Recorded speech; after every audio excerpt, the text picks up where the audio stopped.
Good evening. The mere mention of his name still causes disgust and fear. Mohammed Skaf terrorised Sydney's western suburbs back in 2000, part of a vile gang of pack rapists that changed our city forever. And tonight, Skaf is back behind bars 5 years after being paroled, arrested last night over a large-scale drug operation. Pinned to the ground, back in handcuffs. This is something Mohammed Skaf knows all too well. The convicted gang rapist once again in police custody, this time accused of heading up a major drug operation. We're going to allege he's the principal of the whole investigation. He directed everybody. The 42-year-old was arrested in the middle of a Greenacre street last night after police allegedly seized a haul of cocaine and cash at his nearby home. He lives there with his parents. Have you spoken to your son since last night? Did police raid your property last night? So he's already been in jail. What do you think about the charge now?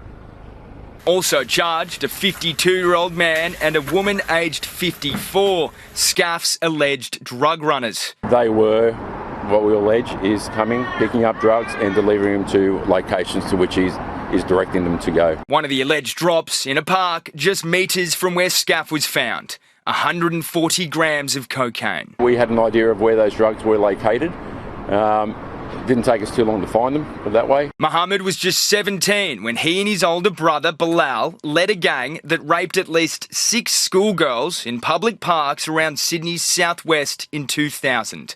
Jailed for almost 21 years, Mohammed was granted parole in 2021, electronically monitored 24 hours a day until his sentence expired in January 2024. A free man, but police were never far away. We are out there. We know what's going on in our community. Police have been tracking this syndicate since March, which has allegedly been operating right across Sydney's southwest. Mohammed Skaf is now facing up to 20 offences, including drug supply, dealing with the proceeds of crime and directing a criminal group. Have you spoken to Mohammed?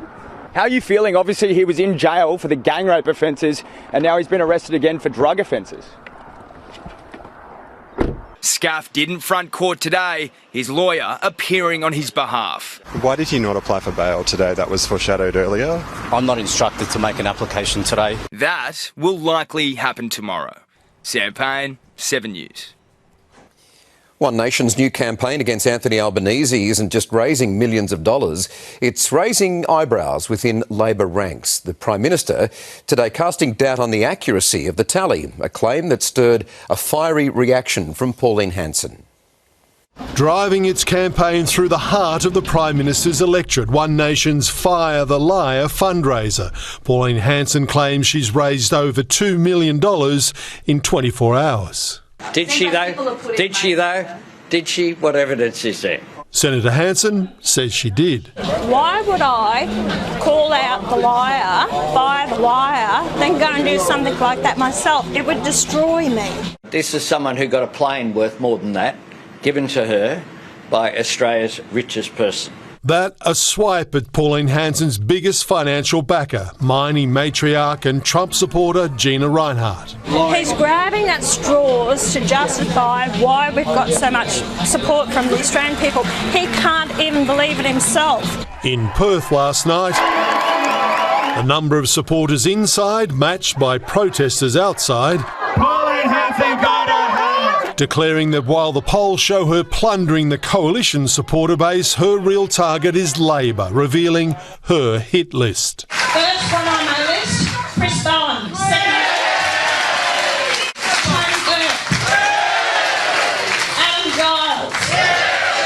Wrong Giles. Adams, the former Northern Territory Chief Minister, now One Nation supporter. She means Andrew Giles, Labor's Skills Minister. I'm going to get rid of those useless ones who've done nothing but destroy this nation. Anthony Albanese accusing her of talking down the nation and opposing the minimum wage rises and tax cuts he says most benefit the people Pauline Hanson hopes to represent. They vote against battlers each and every time. As South Australian Liberal Tony Passon floats a peace deal with One Nation, not to run candidates to save certain seats like his own.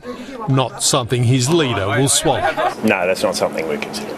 We'll go toe-to-toe in every seat in this country to win every vote we can. And win every One Nation preference he can. By taking on Pauline Hanson himself, Anthony Albanese risks elevating her in the eyes of voters as a genuine prime ministerial contender, something that, despite her strong polling, she isn't, at least not yet. To win enough support to become that, she has to commute her strong backing in rural and regional areas across the urban fringes into Labor's progressive metropolitan heartland, where her brand of populist politics is a much tougher sell, seats around which Labor believes it's already building a Pauline-proof fence. Mark Riley in Canberra, thank you.